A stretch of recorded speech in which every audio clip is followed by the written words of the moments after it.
Hi, everyone. Welcome to Mini Scroll, the daily internet culture podcast bringing you the biggest stories from social media, the creator economy, and the digital space every Monday through Thursday and sometimes Fridays, like today.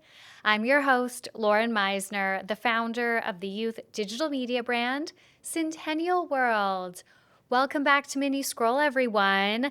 Okay, I fear the high stakes episode, you guys, is gonna hit 1 million listens this weekend. It's already at 700,000. I'm actually losing my mind. We're freaking out. We're like, what the hell? How is this even happening? My belief, my suspicion, my theory is that Spotify, because they talked about Lily Allen and David Harbour in that episode, Spotify has picked them up in some algorithm where people who are listening to Lily Allen's new album are getting recommended that on their homepage, like their episode on their homepage. That's what I believe is happening because they're not in any playlist. Like sometimes we get a really big boost in listens if Spotify puts us in like a specific playlist or something, but they're not in any playlist. And right now that episode's on 722,000 listens. So pop off, queens. High stakes to the moon, literally. All right, before I get into the stories for today, please remember to rate, review, and subscribe. Please Spotify star rate us. Speaking of Spotify star rate us, okay? We need the love. Infinite scroll. We're trying to get to 1,000 Spotify star ratings by the end of the year. All right, the first story that I have for you guys is Jake Shane is getting a comedy series about his life. So Jake Shane is officially making the jump from podcasting to TV. The 26-year-old creator, who's best known for hosting his podcast, Therapist with Jake Shane, is set to star in a new 30-minute Hulu series inspired by his real life, according to Variety. In the upcoming show, Jake will play himself alongside his real-life friends as they navigate, quote, the chaotic new world of online fame, the strain it puts on their friendships, and the tension their presence causes in their suburban neighborhood. The project is being developed by 20th Television. The team behind the project sounds so lit.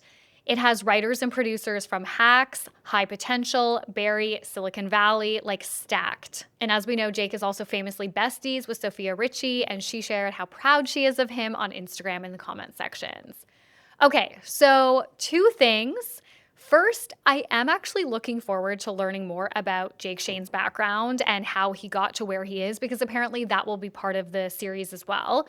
There have been rumors for years that he was Sofia Richie's cousin. Then it was that he was Sofia Richie's husband's cousin. Neither of those are true, but he is allegedly family friends with the Grange family, like Sofia Richie's husband's family.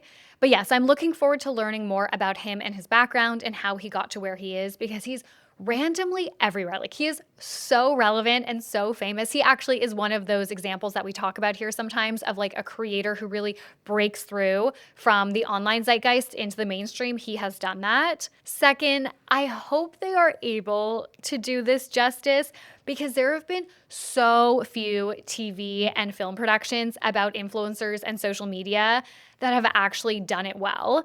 Usually these productions go like way too over the top. Like Emily in Paris is an example that comes to mind, but we can probably think of 1 million examples where they show Emily, she's just walking down the street and she's like, oh, selfie with a croissant, like, oui, I love Paris, XOXO, just like posts it in real time, and it's like all grainy and has like Valencia filter on it, and she's like, post, haha. I'm like, nobody uses social media like that. Nobody is posting like that. No influencer is posting on social media like that. So I do hope, because this is a scripted series, it's not a docu-series, I hope they are able to do it right. Okay, the next story that I have for you guys, I have an update on the Teen Vogue layoffs and the consolidation into Vogue.com. So things seem to be getting way worse at Condé Nast following Teen Vogue folding in to Vogue.com, that news that we got earlier this week.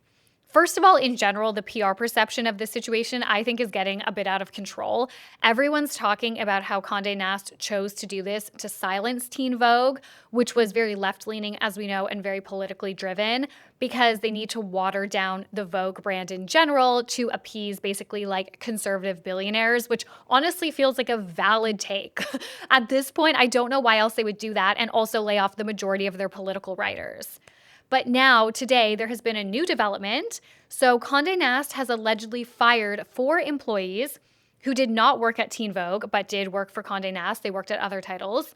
These 4 employees confronted human resources about the Teen Vogue layoffs after they went public, and now apparently those 4 employees are fired. And some of these employees, possibly all 4, but it's unclear, were Condé Nast union members. So this is from media reporter Max Tanney on Blue Sky. They posted 2 statements, one from the Condé Nast union and then one from Condé Nast corporate. This is from the union. Late Wednesday night, Condé Nast VP of Labor Relations notified the Guild, as in the union, that the company was immediately terminating 4 Condé United leaders for engaging in the protected concerted activity of gathering in their One World Trade Center, that's their address, office to demand answers on this week's abrupt layoffs at multiple brands, including Wired and the consolidation at Teen Vogue. These egregious terminations are a flagrant breach of the just cause term in our contract and an unprecedented violation of their federally protected rights as union members to participate in collective action. Through these illegal terminations, Condé Nast management is attempting to intimidate and silence our members' advocacy for the courageous cultural and political journalism of Teen Vogue, as well as diverting attention away from the obvious lack of corporate leadership at the company. And then they listed who was fired. Okay, and then Condé Nast corporate press release says, quote, statement from Condé Nast on filing an unfair labor practice charge with the National Labor Relations Board against the News Guild. So today, Condé Nast filed a charge with the NLRB, so the National Labor Relations Board, against the News Guild of New York for their repeated and egregious disregard of our collective bargaining agreement. This action follows the termination of employment for 4 individuals due to conduct that violated company policies, following an internal review. Extreme misconduct is unacceptable in any professional setting. This includes aggressive, disruptive, and threatening behavior of any kind. We have a responsibility to provide a workplace where employees feel respected and able to do their job without harassment and intimidation. We cannot ignore behavior that crosses the line into targeted harassment and disruption of business operations. So yes, the union has filed a grievance, and I guess we'll see where this goes, but it's not looking good, given if you guys know anything about Teen Vogue's coverage, they published a lot of stories about the importance of unions and labor organizing over the years, and it's just not looking good. It is like a disaster at Condé Nast right now. Okay, and the last story that I have for you guys is the Girls Bathroom podcast is facing backlash for the pricing of their lifestyle brand that they just launched. So hosts of the wildly popular UK podcast, The Girls' Bathroom, Sophia and Cinzia, are facing backlash after launching a new lifestyle brand called Rooms. The debut collection dropped this week and quickly sparked backlash online. The launch features a 110-pound robe, a 60-pound candle, and 45-pound slippers. In a YouTube video released ahead of the launch, Sophia and Cinzia admitted that they were, quote, really nervous about unveiling the project. The duo described it as a, quote, new chapter with products like a candle that doubles as a trinket tray or like a makeup holder, and slippers featuring removable charms. So immediately, longtime followers expressed disappointment that the line wasn't more affordable. So a lot of people noted that their audience is quite young, like teenagers to early 20s, so they probably can't afford a 60-pound candle, nor would they necessarily want to have a 60-pound candle that then they can put their makeup brushes in when it finally like burns all the way down. Some other comparisons going around online, people are comparing the fact that Rooms has not sold out yet or didn't sell out very quickly. I'm not sure if it's sold out right now, but wasn't selling out compared to Molly May's Maybe that sold out really quickly.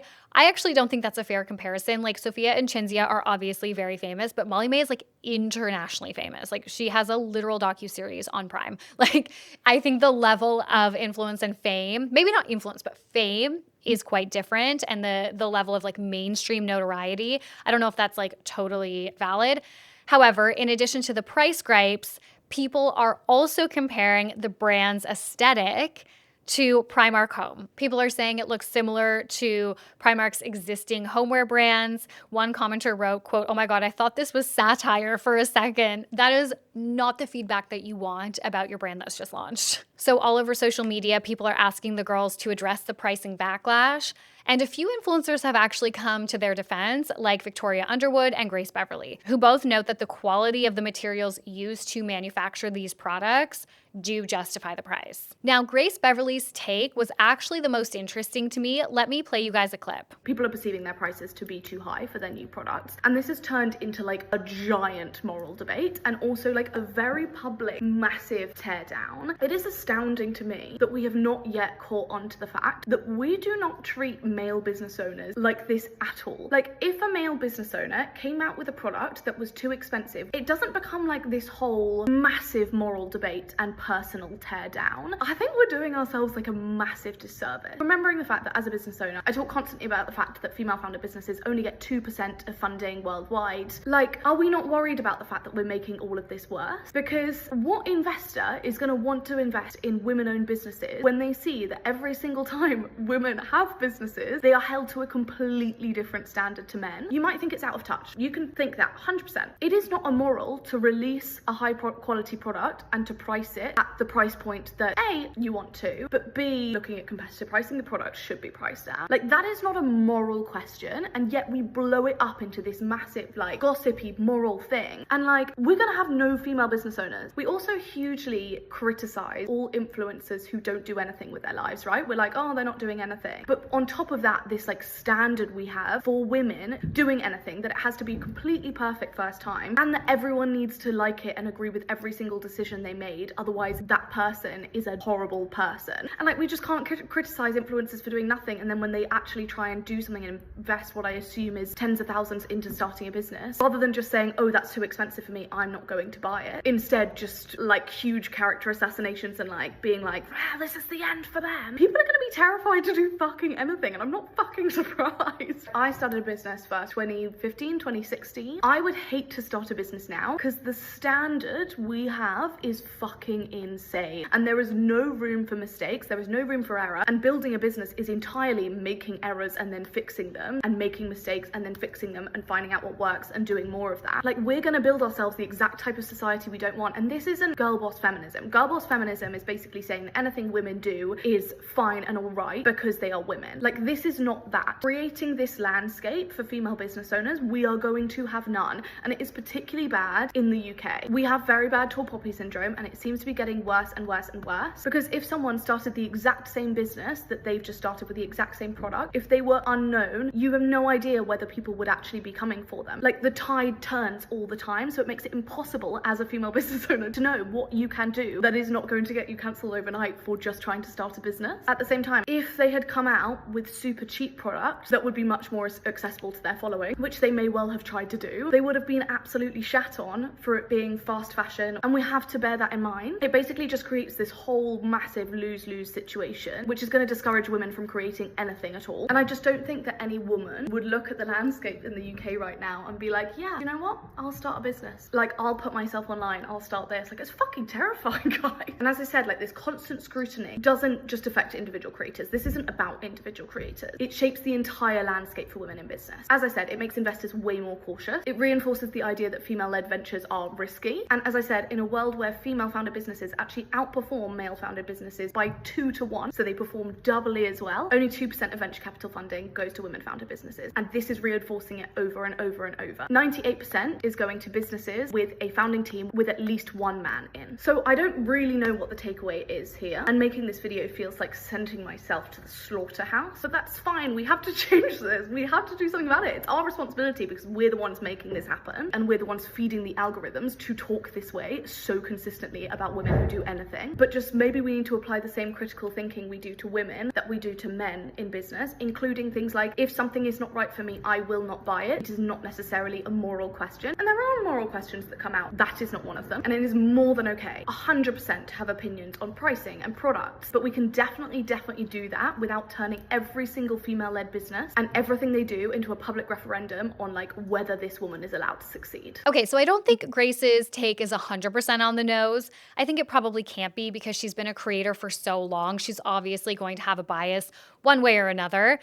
But I think when she mentions the internet kind of making these high prices around brands, and we've seen this a million times, I think that's part of it, is like, this is not a one-off, right? How many times have we seen an influencer launch a brand, launch products, and everybody's like, that is so expensive. And sometimes the price does justify the quality of items, but regardless, it's like, well, your audience still can't afford that. And sometimes it doesn't. But either way, there's always discussions about pricing when it comes to influencer launches. So I thought it was interesting when she mentioned the like morally corrupt element of how when we look at high prices, we make it like a morality thing as opposed to just like a preference thing. And we do that, right? Like we jump to believe that influencers putting out products that are really expensive, we believe that that reflects their greed over anything else. And I do want to say before I keep going, maybe it does, okay? Like we have good reason to believe that influencers are greedy because that is largely what we have seen over the years, especially the OG like YouTubers that were creating their own brands and hawking us, makeup products and stuff like that. I totally get why we believe that. And I don't know anything about fashion or manufacturing or pricing. Like, I don't know. So maybe it's true. I'm just kind of exploring our collective response as internet users, as fans to things like this when they happen, which like, again, it happens a lot. So there are a lot of people in Grace's comment section who agree with her on that point, saying that unless an item is a necessity, such as food, shelter, or water, you cannot impose morality politics on its pricing because it's really just like, do you want to pay for that? Can you afford that? Yes or no? And then you kind of move on. The other thing that I thought was interesting that Grace mentioned was the fact that women-founded brands get a lot more criticism than male-founded brands, which like no surprise there. I think we can probably all agree with that. But then taking it one step further and looking at how this culture of critique has continued to perpetuate the very big problem that already exists with women getting so much less funding, so much less investment, so much less support for their brands and their businesses than their male counterparts. And how this culture that we have created online, which I'm very much a part of, may encourage investors to shy away from investing in women-founded businesses. And I think that's a really great point. I think we're at this really interesting place in culture where previously cancellations or backlash or criticism like this around something that's, not horrific, right? Like maybe it's just like a creator misstep would be talked about online, but it would remain like within the confines of their community. So the discourse would exist within a fandom Reddit page or within a closed Facebook group, for example. And unless it was like a major scandal, by sister, for example, the average person would not come across this criticism. Whereas now, every single niche criticism or drama or cancellation is amplified and pushed out to millions of people who may or may not know the creator or that person that you're talking about. And suddenly that's our first impression and our only impression of them. So I think it's something to think about, like the responsibility that we as average internet users hold as well now. We constantly talk about the responsibility that comes with influencers having a big platform, but those big platforms are becoming increasingly democratized. When a single video talking about how you feel the robe from Sophia and Shinsia's brand is overpriced, and that could randomly go viral, millions of people could see it, and suddenly you've started this entire discussion, this discourse, you've changed people's minds about them, or like worst case scenario, you've kind of kicked off like a quote unquote cancellation. I don't know. It kind of gave me something to think about. Like I said, I don't totally agree with all of Grace's points, but it definitely was thought-provoking for me. Anyways, guys, that's it for Mini Scroll today. Thank you so much for listening. I love you guys. Please remember to rate, review, and subscribe. Please Spotify star rate us, and I will talk to you on Monday. Bye.